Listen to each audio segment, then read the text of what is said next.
A very good morning, guys. Today we're going to see about the coronavirus disease 19, its pathophysiology and how it affects your lungs and what all it does inside your lungs and what it does outside the lungs and what are the diagnosis and what are the symptoms. Fine. So before moving into it, I'll just give you a gist of what is happening around in India. Okay. So in India, if you see Kerala, it is the top. There are 202 patients affected with coronavirus and there are 19 patients cured and 1 patient is dead. In Maharashtra, it's 198 patients who are affected, 25 patients are cured and 8 patients are dead. In Tamil Nadu, as of now, there are 67 reported cases of coronavirus, out of which 4 are cured and 1 is dead. So this is the overall gist of people affected in India. So if you look at the coronavirus disease 19, lot of messages you would have seen lot of messages is spreading around the social media. Fine. Now, as we all know, this coronavirus disease, it spreads by 2 routes. Either it spreads by your respiratory droplets or it spreads by your fecal route. Fine. Some say that this coronavirus can last for around 24 to 36 hours in a place before it gets killed. Fine. And few say it is airborne. Okay. So airborne in a sense, it lasts for 2 to 3 hours. For example, if I am if I am affected by coronavirus and if I sneeze in a particular area and for 2 to 3 hours, within 2 to 3 hours, if some people pass through that area and there are chances that they might get affected. Fine. So once this virus, they enter via fecal or respiratory droplets, they pass into the lungs and they enter your alveoli. Fine. This is your alveoli.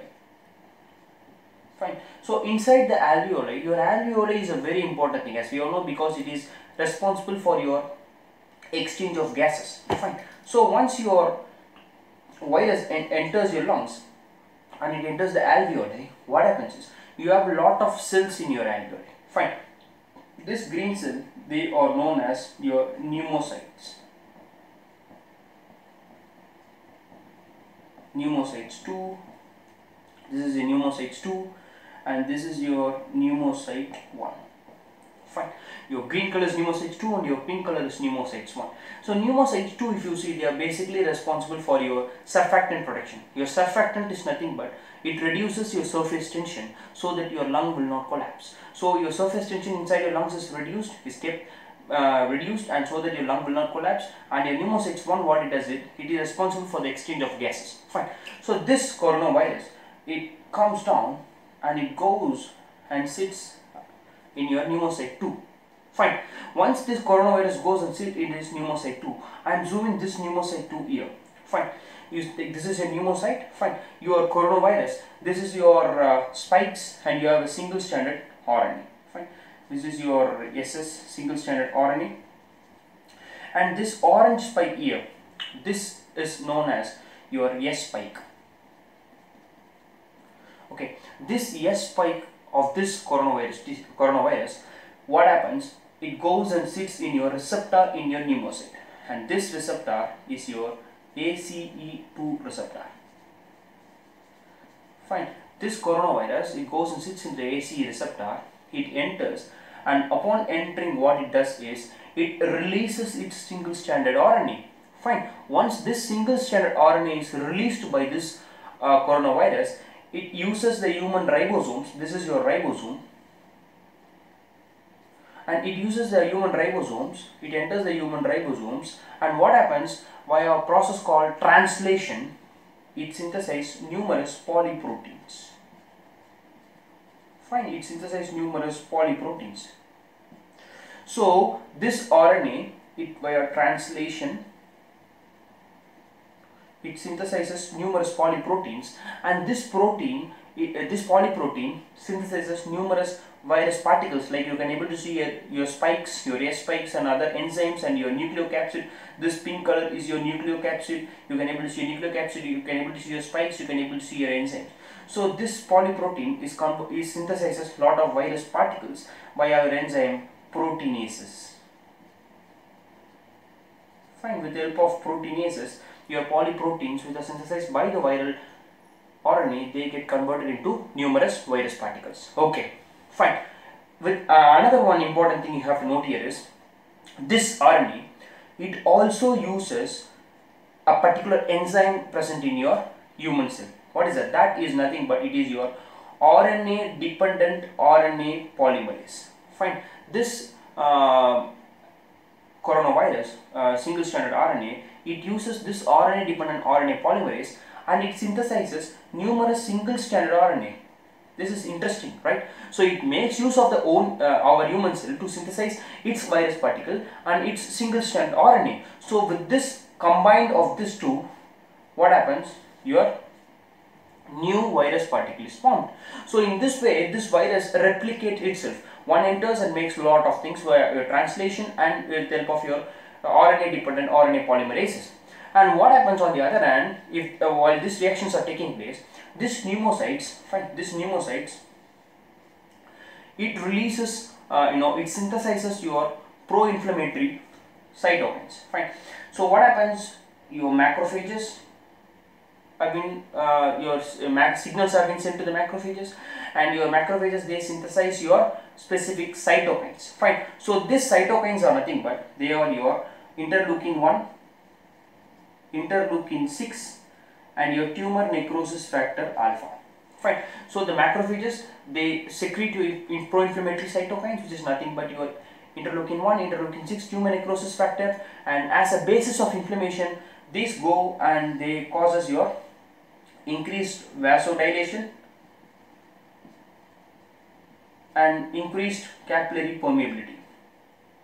So once this increased vasodilation, increased capillary permeability is done by these cytokines, what happens is, as a result, your plasma fluid from your blood, it goes into the interstitial spaces, and some of which enters your lungs. So what happens? Your lung is filled with fluids. Fine, we call it as pneumonia, right? So your lung is filled with fluids, and what happens? That results in alveolar edema. So once this occurs, what happens? Your lung is filled with fluid. So ultimately, what is going to happen is your cells will not be able to compensate for that. That is going to result in your collapse of lung,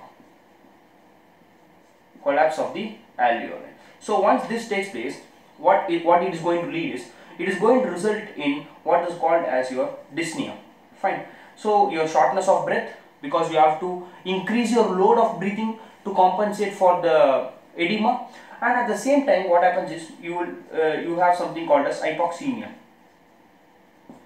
So this hypoxemia plus your dyspnea will occur because of this vasodilation and your capillary permeability. Okay, now, and at the same time what happens? Your neutrophils will be recruited, isn't it? Your neutrophils from the bloodstream, they enter your alveoli.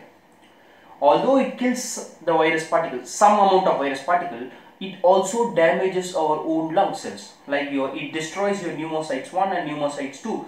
So for that, what the neutrophil does is, to kill the virus particle, they release something called as your reactive oxygen species, your free radicals. So what happens? Your virus particle will be killed, at the same time your own alveolar cells will be killed. That is, your pneumocytes 1 and pneumocytes 2 will be killed. So your gaseous exchange will not take place, and your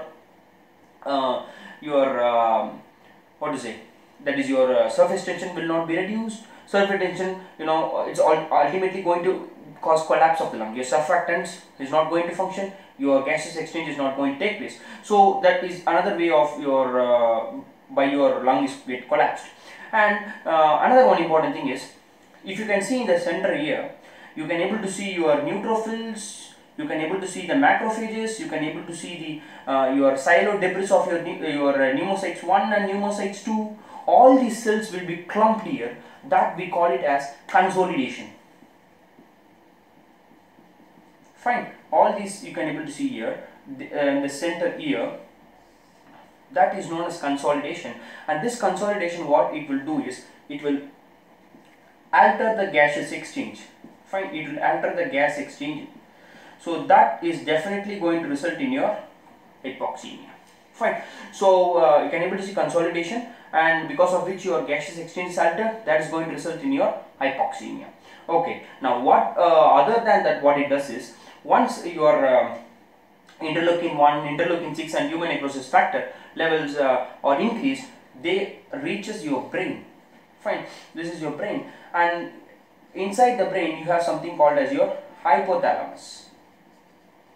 Fine, this hypothalamus, once this interleukin 1, interleukin 6 and human necrosis factor reaches the hypothalamus, what it does is, it results in a production of your prostaglandins, especially prostaglandin E2, and that will result in what is called as your fever. The most important sign and symptom which you see in this COVID-19 is fever. Fine. Okay. Now, what happens to your kidney? So, your kidney, definitely you can able to see your increase in your ALT, your AST, your acute phase proteins. Your acute phase proteins are nothing but your C-reactive proteins, your fibrinogens, all those sort of things. And in the kidney, if you see, obviously your blood urea nitrogen and your creatinine level will be increased. Fine, your blood urea nitrogen will be increased, your creatinine will be increased, creatinine levels, all these will be increased. And if you look at the systemic circulation, once this inflammation exceeds and it reaches the systemic circulation, fine, what happens is, as a result, you have your decreased blood volume because of vasodilation, decreased blood volume, and you have your vasodilation. So both these are going to cause your decreased blood pressure. Fine, both these are going to cause your decreased blood pressure. Fine. Okay, and if you look at this is the overall pathogenesis of your coronavirus disease 19, and the entry of this virus to the to the symptom or to the patient exhibiting the symptoms, that we call it as incubation period. So the time taken by the virus to enter and cause the symptoms, that is known as the incubation period, and the incubation period is said to be around 2 to 14 days. Fine, 2 to 14 days is the incubation period for this COVID-19. And if you look at the diagnosis aspect, you can able to see very important fever. See, when I say fever, it should be at least 104 degree Fahrenheit or more. Fine. Cough and shortness of breath. These are the very three important symptoms. Fine. And then sometimes you can able to see your soreness of sore throat and your decreased blood pressure and decreased partial pressure of oxygen. Okay, fine. Now, if you look at this, these will be very similar to your common flu. Fine. So you have to rule your common flu. So what I am going to take is, first of all, I am going to take a nasopharyngeal swab to rule out your common flu. Okay, the patient is not having flu, but he is highly suspicious of COVID-19. But I feel he is highly suspicious of COVID-19. So I go for what is called as your RT-PCR, reverse transcriptase polymerase chain reaction, and this is a gold standard. But this is technique sensitive and it takes a lot of time, so we don't get the results at the time when we need it. And this RT-PCR, if you see, as I said, it is a gold standard, but the very important disadvantage is we will not get it when we actually need it. Fine. So the next one is nucleic acid amplification test. Fine. What is it? The third one, what you are going to see is nucleic acid amplification test, what we call it as NAT. So this is another method. It's an alternative, but it is very costly and very expensive. Fine. So nucleic acid amplification test. So I take these three tests. Okay. Now, what I see in the blood investigations, when I take a complete blood count, the first and foremost very important thing what I see is the lymphocytopenia. Lymphocytopenia or lymphopenia, that is a reduce in your lymphocyte count, 80%. Fine. And then what I can able to see, your liver enzymes will be going down, your elevated AST, ALT, all those sort of things, and your C-reactive proteins, your acute phase proteins will be seen, and you can able to see your increased creatinine levels, your blood urea nitrogen will be increased, you can able to see your increased lactate dehydrogenase levels, You can able to see your increased D-dimer proteins. You can able to see increase in your erythrocyte sedimentation rate. So all these are the few blood investigations what you see. And other than that, if you see your chest X-ray, you can able to see ground glass appearance in your chest X-ray, and in your CT scan you can able to see a ground glass appearances. Plus you can see three things in your CT scan. One is your ground glass appearance, and two is your consolidation where we spoke here, the consolidation, and the three is your crazy craving pattern. Fine.